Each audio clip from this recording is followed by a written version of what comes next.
Bonjour, donc on se retrouve aujourd'hui pour un nouveau tuto sur Live. Il sera question de l'effet que j'appellerai Pitch Up. Pour répondre à la question d'un abonné qui a l'habitude d'écouter donc des musiques électroniques et où vous avez certainement entendu ces effets de montée de son, hein, sur des sons soit de type lead ou monophonique, dont les accords perdurent, et on a un effet de montée progressif avec la rythmique qui s'emballe, avec les kicks qui roulent de plus en plus, pour arriver à l'apothéose avec le déclenchement, avec tous les effets, tout ce qui va bien avec. Donc un effet de montée qu'on a souvent tendance à assimiler à un effet de tempo, d'augmentation de tempo. Et le souci, c'est que effectivement, quand vous augmentez le tempo, vous augmentez le tempo de toute la session, et non pas juste d'un instrument.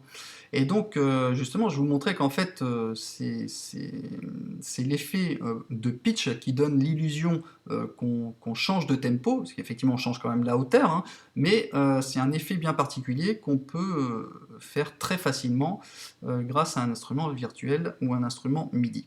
Je vous fais écouter brièvement la petite rythmique, hein, le House Master Beatbox que j'ai créé, avec donc un kit qui est livré avec Ableton Live 9 Suite, tout simple.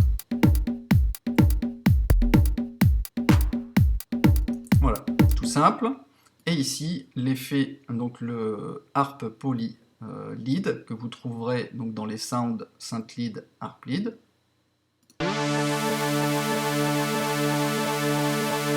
Voilà, c'est un accord que j'ai plaqué pendant un certain temps.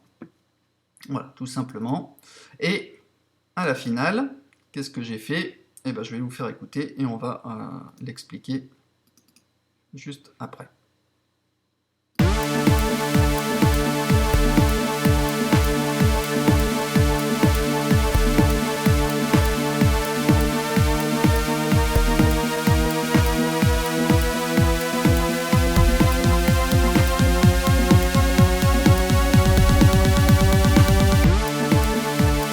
Voilà, donc j'ai fait sur un clip assez court, hein, on pourrait faire durer le plaisir un peu plus longtemps. Donc qu'est-ce qui se passe à la finalité? C'est que ici j'ai dupliqué, ni plus ni moins, ma boucle audio, en ajoutant des kicks de plus en plus rapprochés pour avoir cet effet de roulement, qui fait ça va plus vite, mais on ne touche pas au tempo, qui reste un tempo là de 126, en général celui utilisé par la house music. Et ici, eh bien, vous avez donc un effet de pitch sur l'enveloppe. Alors, je rappelle, si votre fenêtre d'enveloppe n'est pas ouverte, vous cliquez ici sur le E. Vous allez chercher MIDI et pitch, et vous dessinez votre courbe. Donc ici, elle est à 0. Et là, après, je l'ai montée progressivement. Je peux le faire ici, si vous voulez, sur le clip d'avant. Je fais un premier point, je fais un autre point avant la montée, je fais un point où je sais que je vais redescendre, et je fais un autre point qui va me permettre de monter directement. Comme ça, je suis à 0, je monte, je suis au maximum, je redescends pour revenir à la valeur initiale, tout simplement.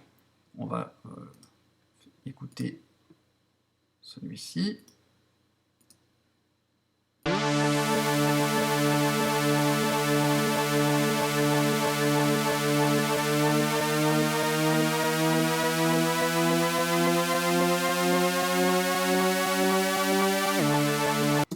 Voilà, tout simplement. Maintenant, ça peut dépendre aussi, effectivement, la montée peut dépendre de la valeur de pitch qui a été renseignée dans votre instrument. Ici, en l'occurrence, sur cet instrument, je sais que je suis à 5 demi-tons.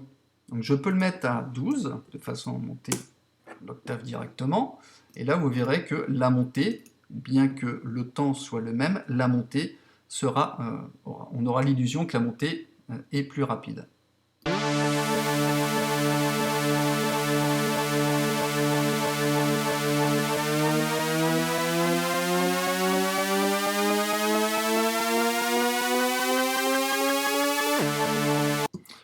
Voilà, donc à la finalité, effectivement, on peut utiliser plusieurs instruments, hein, MIDI, sur lesquels on peut le faire monter en même temps, mais d'autres les laisser à leur hauteur initiale, et on peut avoir justement des compromis assez intéressants, parce que, comme je le disais, c'est pas évident de jouer avec le tempo, parce que si on joue sur le tempo, on joue sur le tempo de l'ensemble de la session. Alors que là, on souhaite effectivement donner l'illusion que certains des instruments vont plus vite, alors qu'on reste toujours sur un même tempo. Voilà, bon, bah, j'espère que ça aura répondu à la question de l'abonné. N'hésitez pas à me laisser des commentaires, je vous dis à bientôt pour un nouveau tuto. Allez, ciao!